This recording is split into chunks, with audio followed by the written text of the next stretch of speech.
You ask Tiger to calculate. This deals with linear inequalities with one unknown.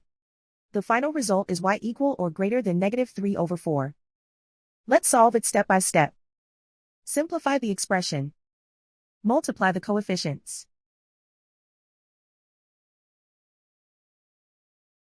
Swap sides.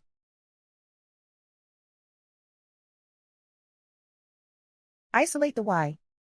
Divide both sides by 4.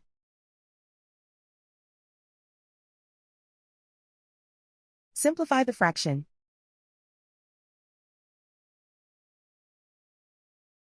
Plot the solution on a coordinate grid.